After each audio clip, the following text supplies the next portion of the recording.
Hey guys, and welcome back to DadVGirls After Hours. Another great episode from you and me. You don't know it's a great episode yet. Yeah, It'd be a really bad one. Oh, Joke. I don't want to have that negativity. No, I'm joking. It's always going to be good. Always. It's always a good time when I'm here. It is. But that's because of the snacks and the cake and everything else that we enjoy when we... The cafe here there's a cafe unreal. downstairs where we film this, and we just had banana cake with all like cream cheese. I feel like we're going to be now jumping ahead to our honey, I need to talk because... Whoa, so soon? I'm not prepared. Because this is very early on in the episode. I didn't realise we were going talk. straight into it, but that's my... It's not even like a... All right, well, hold it. Shall I hold it? Hold it. Okay, I'll hold it. I'll rein it back. Is it because I ate more of the cake than you? I don't know. I'll wait. No. I'm intrigued. Okay, we'll put that back. God, in its wow, box guys, we were not ready for our honey we need to talk within the first 30 seconds of the podcast. Like, let me settle down. It's not that bad. It can't be because I've not done anything too bad today. I know that for a fact. I've been pretty good recently, to be fair. You have. Yeah, I've been like a well-behaved child. You have. I feel like the podcast is really helping that. I feel like you're so nervous as to what might come out. I'm actively thinking. You are actively thinking. I'm thinking, be more thoughtful so she doesn't cuss me out in the podcast. Yeah. No, and also, I don't want to see... I've seen comments about me being like a man-child and stuff. People thinking like, you've got another child. I feel like isn't that a thing? Like... Most men. That's what I say to you, and you're like, no, that's not a good excuse. No, I'm not saying it's a good excuse, but I'm saying I'm like, yeah, but like, you know, all the other men that you know are like not even as good as me. Oh gosh, I'm a shining example of what it is to be a husband and a dad. Yeah. Anyway, moving that. swiftly on, moving on. No, I actually have found this week pretty tough. It's been an emotional one. Has been really poorly. So now, if you follow our Instagrams and stuff, you actually see that she's actually home now. Like, no. This is pre-recorded. So when you watch this, she is actually home. But right this second, as we're filming, she's still in away. Thailand. She's still away. But this week's been really tough. She's been really homesick. I've had a couple of tears from her, but she got a really bad food poisoning, didn't she? And one, I just felt awful because she was trying to call me. And I was at the O2 and for a concert, and I just got a message through from my sister being like, where are you? Casey's trying to get hold of you. She's like really sick. And I was like, oh my gosh, like, and your heart races. And then I tried to call her and she couldn't even talk to me. She was that sick. But she's been well looked after. She was crying her eyes out. She's like, I'm really sick. And she's like, and I'm homesick. Oh. I was like, oh, my babes. Like, you know, you feel so helpless as a parent because you're on the other side of the world. You want to just like get on the next flight out there. But at the same time, get her home as quickly as possible. Just get her home as quickly as possible, yeah. But, you know, and she was in a hostel in a shared room. So imagine being in a shared room while on the bunk bed.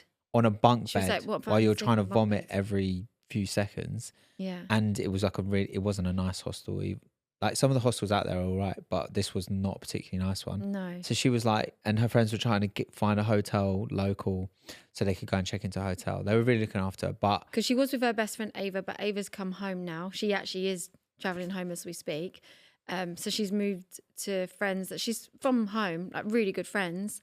And they really looked after her. I was so thankful. I was getting updates from Chloe. And the next morning, because they checked her into a hotel so that she could sleep and, you know, be on her own in a room. They packed up her bag. They carried it for her. She sent me a picture of of Abby and Chloe carrying her backpack to the next hotel, and they've got massive backpacks. So. And then the next night, she was like ill, but not really sick still. But then you had tears from me, didn't you? Like yeah. Got tears from everyone. Yeah, because then obviously you feel really sad, and now you're like really missing her. And I think just that it's getting to that last bit. Like I'm just really struggling now. Like I laugh and joke, but like I just wanted to come home now. I just feel like enough's enough. It's been 3 long months.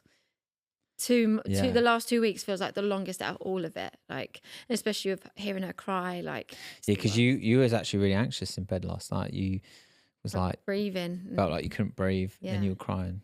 I'm like, you're a little like a emotional support puppy. Yeah, I can't be that helpful, but I can give you snuggles. Yeah. No, you are helpful. It is. You always talk to me and just like, you're like, Calm me she's going to down. be okay. And she is. And the she's thing is, like, as sleeping. bad as it is, obviously, to have all this food poisoning and stuff like, but you know, it's sometimes the rougher things in life that kind of build a bit of character. Yeah. She's got through it, and she can see that if she is away again and she does get sick, like she knows it's bad in the moment. That's what I was trying to say to her on the phone. Like, you're gonna have a rough 24 hours, but you're gonna get through this. And I know, like, people are probably thinking, like, again, like for me, they might think I'm overreacting a little bit. She's only got a sickness bug, but I think after losing Mickey, I know my family in particular, we just don't take anything for granted. And I know it is only a sickness bug, and in my rational mind, that's what I think. But when she's ill and she's not there, that I can physically see she's okay, like, I don't know how ill that is because she can't even talk to me on the phone. And also because she didn't check in with you yesterday, you were like, she's not answering the phone. I'm like, babe, it's 1 a.m. where she is. Of course she's not answering the phone. She's asleep. She's fine. I promise you, she's absolutely fine. She's in bed. She would have had a great day, but you couldn't rest because you hadn't spoke to her. Yeah. But she's fine. Yeah. So she's all good. She's been to the beach and, you know, she's having a nice time. So she's all good. I spoke to her this morning and it was like her lunchtime and yeah, they'd had a nice day. She still couldn't eat, but she's been up and out, which is really nice. But yeah, so there's my... But you're very ready. I mean, we're all ready. I am. I miss her in the can't house. snap out of it now. Like I literally feel like there's a heavy cloud over me and I just feel... You've been fine down. up until now though. But, I have. Like when she first went, I was upset and I felt sad, and obviously we've spoke about it. I cried the whole way home. Then I was really happy for her. I was so happy that I didn't even think about my feelings. It was more like the excitement for her. And even when she found it hard, I was like, you're going to have a great time. Then it got to a point where I was a little bit sad and I was looking at photos and videos of her in bed and you were like, what are you doing? Like, it's a bit weird. And now I've just got to the point of like feeling depressed. Gosh, I wouldn't be able to cope if she's like going to move away. Like, she can't. I can't have any of my kids. I think I don't. Honestly, she's such a home girl. Like, such a home girl. Yeah. She's a homely girl. A homely girl. She's not a home girl. But I don't think she would ever be able to. The same way you can't move away from your parents. Like, I've always wanted to move to America or anywhere warm. Without me. Preferably without. But that's all right. I'll come for holiday homes. I don't mind. But you're like, one of the reasons we would never be able to move away is because of how close you are with your mum and dad, which obviously I respect that. But I think that's going to be like Casey. I don't think Casey will ever be able to move away. Yeah. Unless we all go with her. Yeah, because I'm not even thinking about it, but maybe like Grace is going to be our free spirit, and then that'll break my heart too. Like, well, what did I say to you? I was like, Joel, yesterday, I was like, Grace has just told me she's going to go traveling at 18 and she's 17 this year. That means next year I cannot cope now. My heart is not ready for another one want to go traveling. And we literally sat and worked it out, didn't we? Of like, well, no, she's going to college for 2 years. So it'd actually be when she's like 19 or is that help? Tell me. No, she's not going to be 9 again. No, it was just that she turns 18 in October. So she wouldn't go.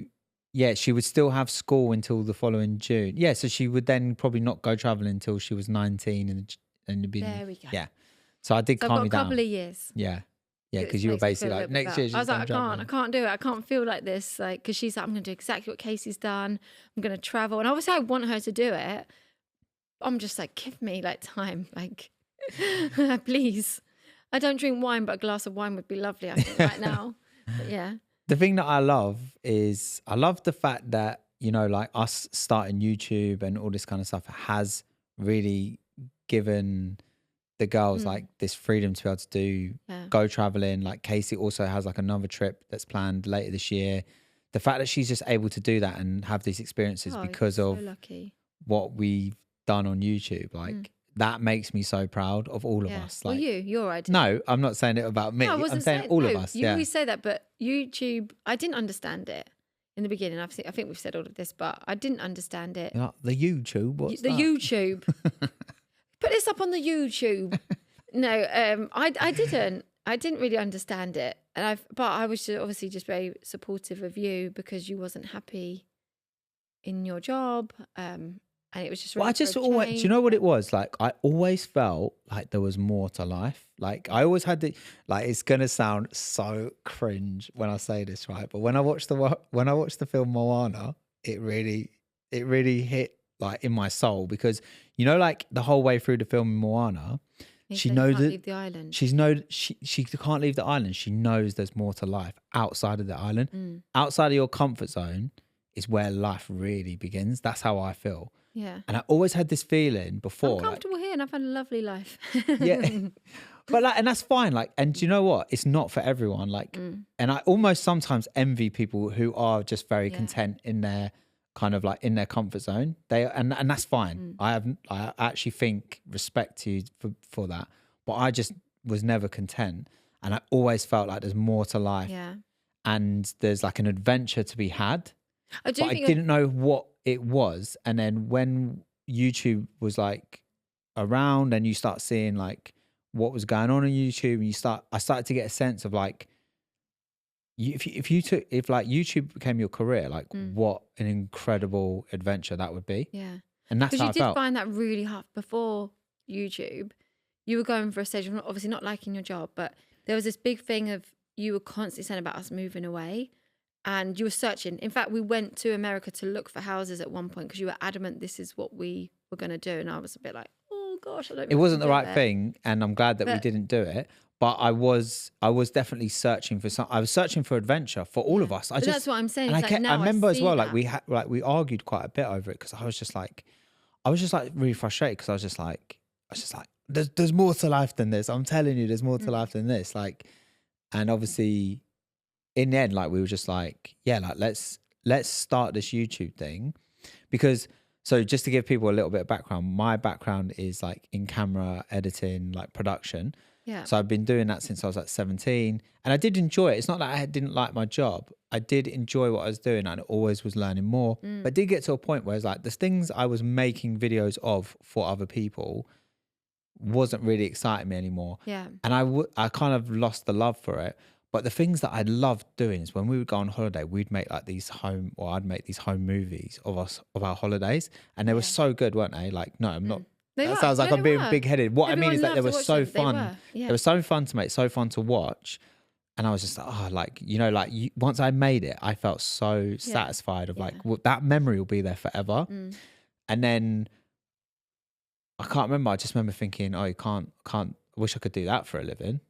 Do you know what I mean? Like, you know, when people say, "I'll follow your passion," someone asks you, "Oh, what's your passion? What do you enjoy doing?" I was like, I love making these videos with the family. Yeah. I was like, but I can't do that for a living. And then you see on YouTube, like people making a career out of it. Like people are doing this for a living. And then we were like, I was just like, should we just give this a go? Like, should we just like try it? I can't remember if I said like a year. I think I said like a year. Like, let's just make videos for a year, once a week. Even if nothing comes of it, we got a year of like fun memories. We can always look back on them. But I also remember having this thought of like, I felt like, because I was very aware, like it felt like I was so late to the party with YouTube, even though like we weren't. It felt like YouTube had been like, it was so oversaturated that how could we come in this late when everyone's already made their lane there? So then I remember thinking, even if we don't crack it on YouTube, like something will happen. If we put ourselves out there and we make these videos, some opportunity will come along, and we don't know what that will look like. I mean, fortunately we did, you know, it did take off for us pretty quick, didn't it? Yeah, it did. We was in shock because when we first got approached by management, it was only like 6 weeks in. I think we've been on YouTube for 6 weeks. It was right? insane. And we got approached by like a big management company. When I went, I'd ignored their first email, not on purpose. And then I got this email. It's like, oh, just following up on my last email. I looked up the company, and they represented like massive YouTubers. And I was like, what do they want with us? So I went to this meeting in London, and I remember going out, I was so skeptical. I was like, what's the catch? Like, you know, I was asking all these really tough questions. Yeah, why like, do you want us? who's going to own the content if we sign this contract? Are you going to own all our content? They're like, no, obviously not. We just want to help you make this into a career. And then it turned out that they obviously just saw the potential in what we were doing, and they just wanted to sign us. And I think within 8 weeks, we were doing it full time. Yeah. So in a way, like it looks like it was like an overnight success, and it was to a certain extent. But it was a quick success. But what I had been doing for months before that is kind of like making little videos on Instagram because I felt like it was like a safer, easier for me to like. It was almost like my training ground was like doing little videos on I remember Instagram. that really cute video you made of Chloe with her first Converse. Sophie. Sophie. That was Sophie, yeah. Oh my gosh, yes, Sophie. And I just remember it. I think we were like, oh yeah, of course it was Sophie, because after her little like Pedro boots, it was a big deal that she got her first pair of Converse. And we said, Yeah. and we were trying to send it to people like, you could make little ads like this with our girls that are trainers. Like, they're so cute. Yeah, so we were making, so I was making videos on Instagram. And also and the reason that I'm saying this because I'm hoping that maybe this little piece inspires someone to take, not to become a YouTuber, just to take action in whatever it is that you want to do with life. Yeah. But I remember I found it so difficult to talk on camera, like so difficult. But I kept thinking, if I can just get over this fear and this thing that's uncomfortable, on the other side of it is like potentially like an amazing life. So I'd literally film myself on my phone, not for anything, did not post it, like literally just film these videos of me just waffling for no reason, just to kind of get comfortable with it. And then, eventually we're just like, oh, let's just do this YouTube video. And the first video, because I'm such a perfectionist, the reason that it took me so long to kind of get started is because I kept thinking it's got to be a big video, it's got to be viral, it's got to be this, it's got to be that I just put it off. And one day I was like, do you know what? I'm going to make a video and I'm going to make it and it's going to be crap, and that's fine. Because why can't my first video be crap, right? We grabbed Jibber Jabber out of the cupboard, that game that you put the thing in your mouth and you know, like you have to say the words. It's so gross. We were dribbling everywhere. It's gross. Saliva everywhere. So we made this video, a bit of fun. Like it wasn't a great video. I remember sending it to my mum. She was like, I don't get it. It's boring. She was so brutal. Right. So we posted it. But the reason I'm saying this is like sometimes you build things up to be such a massive deal in your head that you think it's got to be perfect. Yeah. You know, if it's not going to get 100,000 views, it's not worth doing, but it is. You've got to start somewhere. But that's your advice. Every time I hear someone say like, oh, how could I get started? You're like, just start. Just get out videos. Even if you put out 10, like, you know, get them out, and if they're rubbish, like, they will get better and you'll get more of a flow. But I always hear you say that. I say like even now, if I'm starting a big project on anything, even outside of YouTube, like whatever, I almost like especially I've learned this with editing because I used to do a lot of editing. Like if you're sitting down to do a big edit, you've got hours of footage. It can be very overwhelming and you want it to be perfect. The best way to start a video is to intentionally make it crap, because you will start. And once you start, you'll make it better and better and better. And then you'll end up with a great thing. And my other piece of advice is like do 50 videos and don't even look at the views, because do you know what? Like your first 50 videos are going to be crap. Get them out of the way, get them done, and don't even think about it. Because once you hit that many reps, you're going to get better. Yeah. But saying that, sorry. No. I think we're going to say the same thing. I was going to talk about the video that did go viral. Yeah. So the video that really blew up for us, which I think was like the 4th video we posted, which was called Will They Cheat? And I remember it waking up one morning because all our videos had like 300 views. I love to film those ones. And then I woke up in the morning, it was like 10,000 views. I was like, what? I thought it was a mistake. I was like screaming downstairs, like, we got 10,000 views. I refreshed it like 20 minutes later. It's like 20,000 views. Like this went on all day. 100,000 views. I think within 24 hours, like 1 million views. I think it was just before we were going to bed. You were like, I think it's going to be hit 1 million. I remember you being so excited. I can literally picture us in the old house in the bedroom, and you were like, I think it's going to get us 1 million. And then it did, and it was like so exciting. Yeah. So that video, basically, what we did is we copied the idea from an ITV show called What Would Your Kid Do? Yeah. Where they secretly film the kids and see if the kids are going to be honest. We had so many kids at a young age. It just made sense to do it. It was so fun. It was so fun, and it is. Everyone wants to know what a kid would do in different situations. But I don't think I ever actually shared this. But ITV actually emailed me, and they threatened to sue us over that video. So they basically wrote to us and said, "This is like an infringement on some kind of." It was like the legal jargon. It was something to. It wasn't copyright, but it was something similar. Basically, like, we're going to sue you. Like, we're going to take you to court over this. If you don't take it down, you've got like 48 hours to take it down. I think we've done 2 or 3 of these, and they were doing so well for us. I was like, these videos are literally like, these are launching our career. Yeah. And I felt like it's really unfair because I know I'd ripped the idea from them, but we're just a family at home And it like wasn't a so threat. many It wasn't like it was still people. being played. It's not like people are going to watch ours instead of theirs, like as well. Do you know what I mean? Like it's not on TV that. Yeah, but the thing is as well, like I kind of felt like, well, if you look now, like how many people on YouTube are copying ITV shows like Yeah. The Chase, this, that, like how many people do it? Like we were just a family with a camera at home and we just. And It- also, like- what we talk about is most things on TikTok are a copy, whether it's another YouTuber or it's trends, Yeah. isn't it? It's We weren't trying to make people think that idea was ours. I even mentioned them and said like, you know, like as in like we're just doing our own version of this. Yeah. And then in the end, I took out any mention of ITV because I got advice from someone like, if you remove all that, they probably don't have it like any case. So in the end, we just decided to. I didn't even reply to them. I just thought I'm keeping it on there. I don't feel like we've actually done anything wrong, and then I never heard from them again. But yeah, imagine that we nearly got sued within 4 weeks of being on YouTube. Yeah, that's just mad. we get signed with then off. I'm so glad I didn't take those videos down though, because if we'd taken them down, who knows? We might not have even been sat here now. I'm sure we still would have probably done well, but it definitely did help launch us. Like, but yeah, I wouldn't really know. Don't know what views are on what. you never check the views, do you? No, I'm sorry. I ride that emotional roller coaster of like the views are up, the views are down. You do. The views are up, the views are down. YouTube is like your baby. Like you come up with the ideas. You've got the passion for it of like just making sure it does well. And I like that. I like that it's your thing. Like it's just nice, not for me, because I don't want to be the one to think What's your about thing? it. Daewoo, Soul Skin. Do you look at the numbers for Daewoo? Have you, No, I don't have look you at the- ever logged into the analytics of Daewoo and looked at how much we've to be fair, sold? What do I? Never. You mean I have to look at numbers? I don't look at numbers, but as in I'm more part of that. As in we're filming, I just turn up.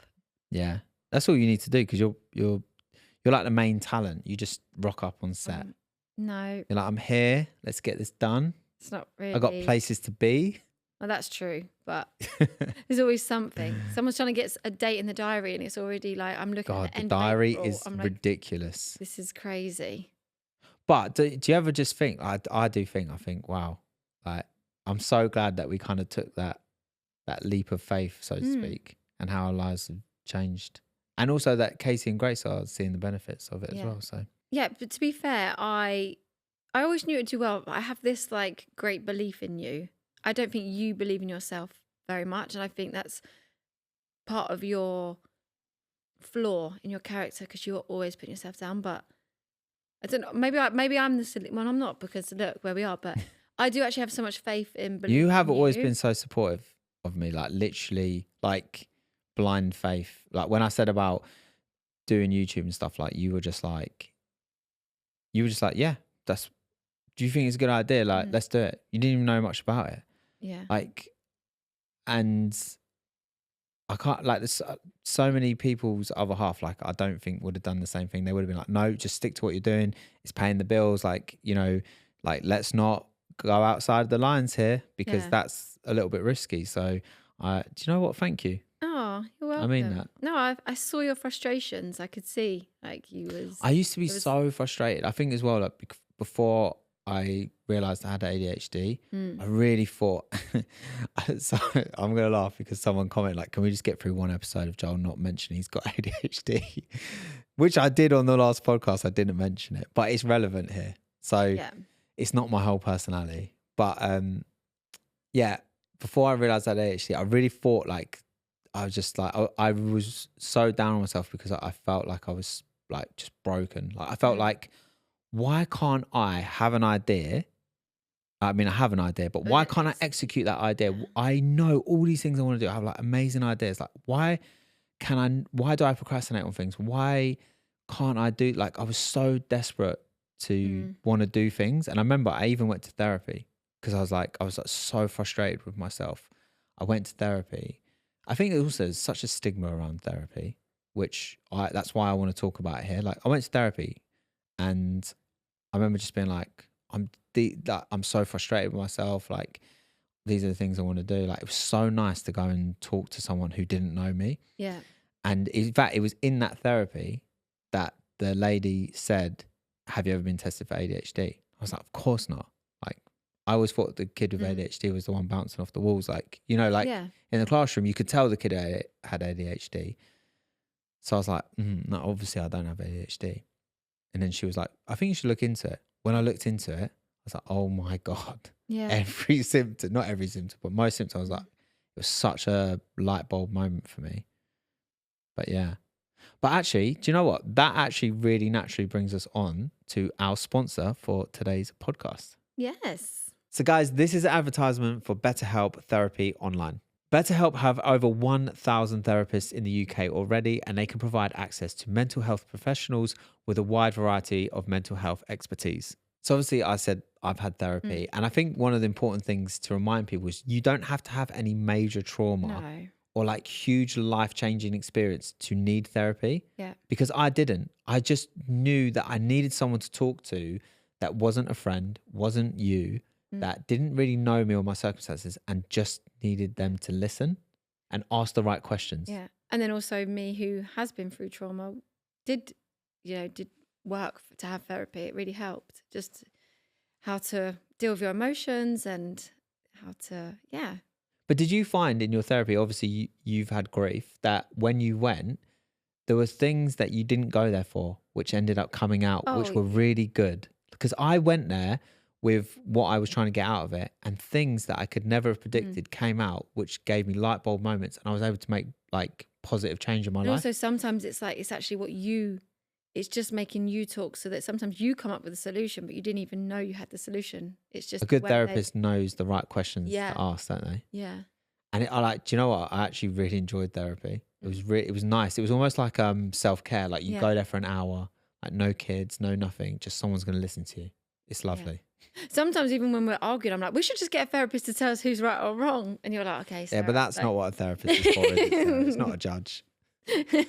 So if you're thinking of starting therapy, I would definitely recommend giving BetterHelp a try. So it's entirely online. It's designed to be convenient, flexible, and just to work in your schedule. You just need to fill out a brief questionnaire to get matched with a registered therapist, and you can switch therapists at any time, no extra charge. And our listeners get 10% off their first month at betterhelp.com/DVG. That's betterhelp.com/DVG. So we are heading to Mexico very soon. We are. I'm really looking forward to it. But do you know why sometimes I can't look forward to a holiday as much as I would? Is because I know in order to get to said holiday, we need to get on a 10-hour flight. I know. With 5 kids. Sometimes we book it and we're like, yeah, amazing. Great idea. And then we get to it and we're like, oh no. Like, is it 10 hours? Mm-hmm. Oh God. Yeah. And the thing is, like, you know, we're not even flying premium economy. We're just flying economy, right? Yeah. We should at least maybe get one of us in business let's class. Not start this. No, but like, as in maybe one of us, like, to have, oh no, because Maddie needs her own seat now. Yeah. No. But anyway. Can you imagine how crazy expensive it would be if we all went business class? That's mad. Yeah. Got to get a few more sponsors and a few more. But do you know what the thing is, right? Even if like, how rich do you need to be like, to justify the cost of flying as a whole family business class? Because I'm like, a lot of people don't have as many kids as us. Like 5, we have a lot of kids. We chose to have a big family. Like if we had 2 kids, we just had Casey and Grace, maybe. But still, I look at it and I'm like, the only time I've ever flown business class when I've flown by myself, because I'm like, and I only book it when I'm at the airport because it's way cheaper. Yeah, it can be like an extra 500-600 quid, and I'm like, okay, but when you're booking online, it's like thousands more. It's crazy. But yeah, I think that's. I love going on holiday with the kids. Traveling with the kids can be. And hard, also the thing is that we try to get in more holidays because that's our time to switch off and we have real quality time with the girls. So we wouldn't be able to do as many holidays as well if you would then fly in like business class, because then that just really wouldn't be able to justify it. So yeah. Although saying that, Casey is flying business class there. She bought her own tickets, and because she'll be jet lagged from Thailand, she sees it that she can just lay down and sleep to be able to, because I think she's ahead by like 7 hours, and then she's going to be coming messed back up like with 2 days here, and then we're going to Mexico, and it's then behind, so she's completely Yeah, I don't even know where her timing's going to be. So What do you love about going on holiday with the kids, and what do you not like about going on holiday with the kids? well, obviously the flight is not the best bit. You never get But in the pool with them. I know we spoke about I this do on before. holiday. Mm, I do on holiday. what, a lot? Yeah, that's a bit I've ordered on holiday. I do. If it's really hot, I can picture you sitting on the side on the steps. I can't picture you swimming with Sophie. yeah, I can't picture literally that. last holiday because you wasn't. I don't know why you kept being upstairs. There was a lot of times. I was editing. Yeah, but I was in the Like pool we that said, whole I'm time completely then. switched off. No, Yeah. yeah. Okay, fair enough. Yeah. Dudes. I mean, it has to be hot for me to be in. So if we went away in like early year and it's not like hot, then maybe not. Like that time we went to, I think it was Dubai. It wasn't like really hot in the February. Yeah. But so no, you won't catch me in the pool then. Catch me outside. Like, I'm okay to admit like when I wouldn't do something like no, I don't get in the pools here in England, but on holiday, I do. But I like being out and about. I like doing stuff. Like although I do get in the pool with the kids, I am like, oh, like, have I been in here long enough to justify being a good dad? Can I get out? Like, that's how I feel when I'm in there. Like, I don't necessarily like thoroughly enjoy that part of it, but I know I know how much they love it. I just love how like we say about Sophie just being free, her by the pool. Oh, she loves She's it. in her element. Like she grows every time we go away with her. 2 inches. She learns something new. Like she just as a person, not her height, she grows. And everyone says like this, even the school. Do you remember they used to say to us like, if you ever took her out of holiday in school time, like they would fully support us because she developmentally, she seems to come on a lot more when we're on holiday. Yeah, just I don't know what it is. And from Sophie, who had an unsafe swallow and was tube fed, and we could not get a drop of fluid in her because it would have gone into her lungs. Obviously, that's healed now. To then see the way she swims is just incredible. Yeah. Like, I remember going swimming with her when she was a baby. Maybe this is why I'm traumatized. I went swimming with her as a baby, and no joke, a swimming instructor came over to me. It was a lady. And she was so rude. She was like, if you're not letting her get water in her face, she's going to have a fear of swimming. And she was so rude to me. And I was like, she actually has an unsafe swallow and it's actually so dangerous for her to get water in her mouth. She was like, oh, I'm really sorry. Yeah, like, people are so judgy. What is wrong with people? That is... And I don't think I ever took her as a baby ever again after that. Oh, God. That infuriates me, how... like narrow-minded. And just because she's an instructor, she does know. Like, yeah, okay, she knows really well about like how to teach kids. But I'm sorry, but like Sophie, you can see as well. Like Sophie has special needs, right? So you can probably put two and two together and realize that there's probably special circumstances here. Yeah, like come on. I've mentioned all the other things. Like when I had, do you remember that time I went to home base with her, and like 3 women had said something to me. I literally got out of the house. I remember. Remind me because. Now, bearing in mind, okay, I am quite a slim build anyway, so I'm not going to say I was ever big, massive. So, but after losing Mickey, and then I had her, I was quite down. So I had lost a lot of weight, but I was obviously going for a lot anyway. So I remember one lady literally looked at the bed. She had her tube fit. Her feeding tube in. She literally looked at the baby, looked at me and said, well, maybe if you ate, she wouldn't be that small. And I was like, oh my gosh, okay. And then I had another woman say, how about you try and take that dummy out and she might actually feed. And I was like, what they didn't know is that we were told to give her a dummy to try and encourage her to eat. Like, people had no idea. And I literally put my stuff down. I walked out crying. Like, I just couldn't deal with it. And I was furious. At that time, with having Sophie being tube fed, because of how tiny she was, her little belly couldn't handle it. So it was actually on a machine.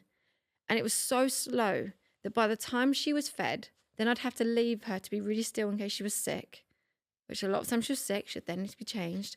By the time I've done all that, it was soon time to feed her again. So I actually there was a period of Sophie's little life that I just didn't go out. So when I did then go out, and that's what I was met with, it just made me like... actually disgusting behaviour for someone to comment. You can see that the baby has a feeding tube. You have zero idea why that baby has a feeding tube. We were going through the toughest time of our lives. Yeah. It was so touch and go with Sophie. We were doing everything we could to keep that baby alive. Mm. And obviously we were doing everything we could for her. Do you know what I mean? Mm. Like, Oh gosh. and for people to come along and just make comments like that, like, oh, like, Mm. oh God, people like that just, It's funny because like you kind of like lock it Yeah. away. Like that was actually really tough. it was tough. Mm. Oh, didn't know. Maybe I'll go back to therapy. Did we say this is going to be a light-hearted podcast? Oh, dearie me. It was But yeah. like, it was a really, Although- we've not spoke about it loads, but it was a Mm. tough time. It was honestly like, I remember, I'm not going to, I don't know. No, I'm but do you going know to what I start will crying say? in a There's two minute. things I'm going to say.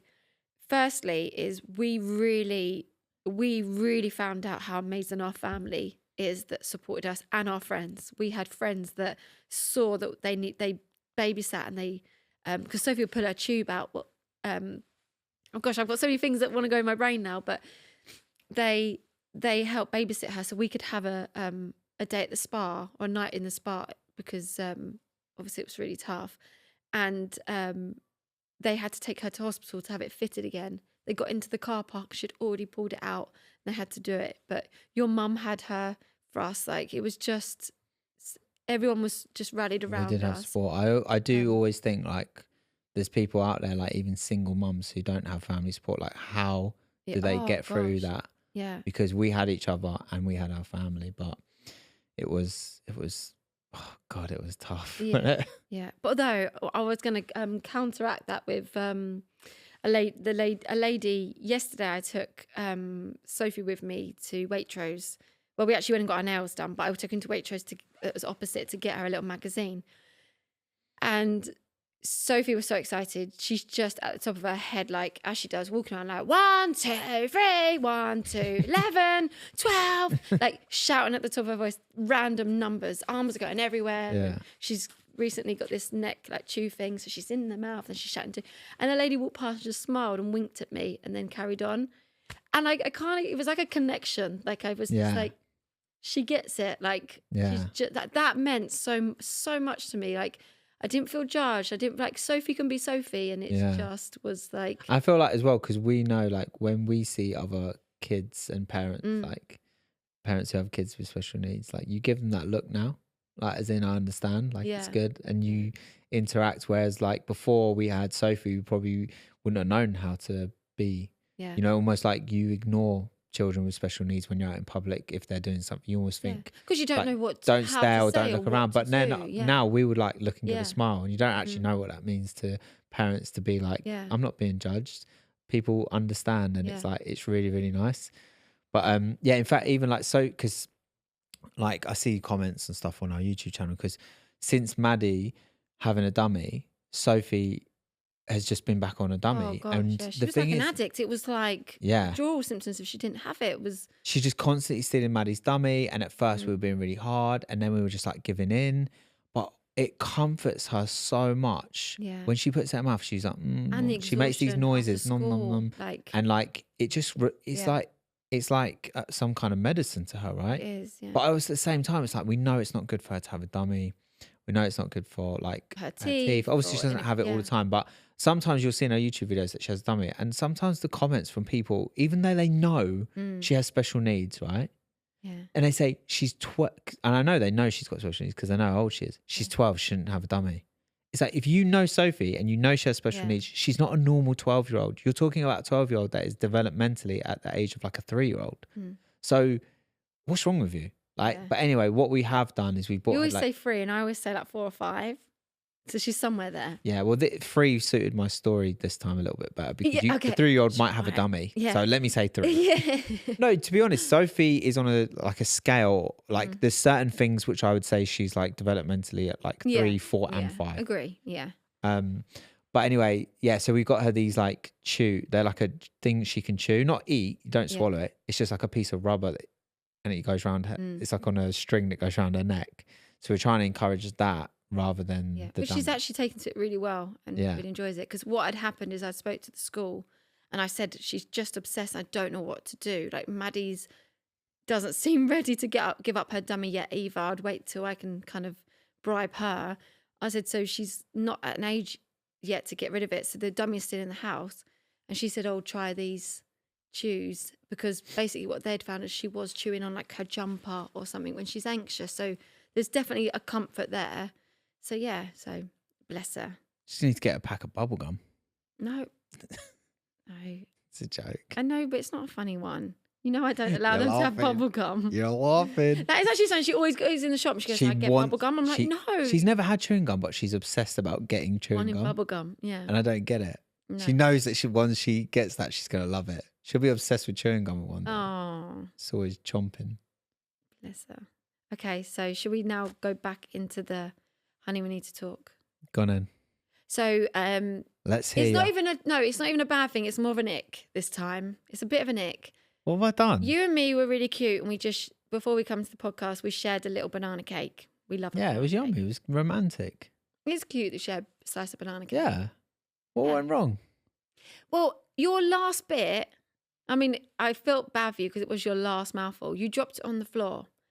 Yeah. And bearing in mind, hundreds of people come into this cafe, dogs too. It dropped on the floor.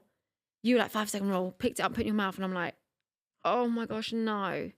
Like, I know that's sad that First you were of all, last mouthful. I didn't go 5-second roll like a big, like the most greediest little ogre. You literally, the way you just did that, 5-second roll, nom nom nom nom, like stuff in my face while I'm not even fitting into my clothes. Like you was a little bit leant over. No. Yeah, you were. I didn't say 5-second rule. It dropped to the floor. 2 I picked it up. You gave me a look and I said it wasn't even a 2 seconds on the floor. Like it wasn't even 2 seconds. Okay, but I picked it up straight away. But my face did drop when we came upstairs. You told Will, the producer, about it. And he went, oh yeah, and it's a dog-friendly office. That's when my face dropped, really. Like, realising that a bit of an ick for me. Dog's bum had been on that floor. Like, Yeah. Could have left it. It's only a tiny bit. It wasn't even tiny. a big bit. That was a bit greedy. I mean, it is so it's your last one though, but I get it. But no, I think would you're not right. have done I that. gave myself the ick there a little bit. You know when you do it so quick, so automatic, and then as it's in your mouth, you're chewing it and you're thinking, probably could have just left No, that. I'm all for like 5-second rule. I would do that at home, but not when I'm in a public place and you just, no, sorry. Didn't even give it a second thought, did I? Yeah. So yeah, dilemmas. Right, let's get into the dilemmas. Ooh. All right, so we're going to get into your dilemmas. Guys, if you want to send us a dilemma, go over to our Instagram, DadVGirls Pod, and send us a DM. Not on my main Instagram, but on the podcast Instagram. Yeah. Try and keep the dilemmas fairly lighthearted, nothing too serious. We don't want to be giving out life-changing advice, right? So, any tips on moving in with your partner? I've only ever lived with my mum and sister, so I'm a bit worried about not having them around. Also, I have ADHD, and obviously being with him for a weekend, it doesn't affect him much. I'm worried I'll annoy him. First of all, I'm just going to let you know right now, you will annoy him. He will annoy you. That is what being in a relationship is. And it's you get on each other's nerves. Yeah. But, okay, so, well, first of all, Sarah, over to you. What's your advice?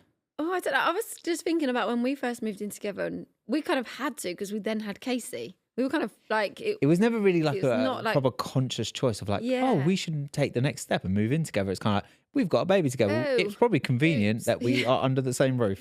Yeah. No, I think it's a really exciting move to do. I think the fact that she's already conscious that that she may annoy him, like you said, they both are going to annoy each other.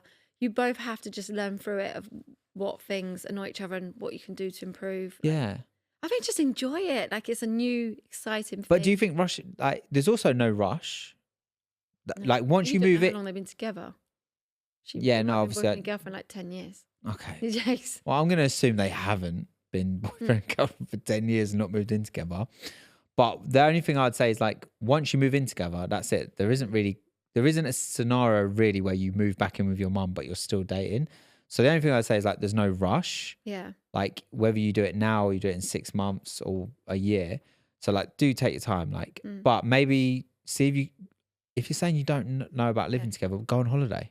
If you haven't been, I don't know, have you been on holiday? Yeah. Spent a week together, living in the same room, you'll get to know whether or not you're.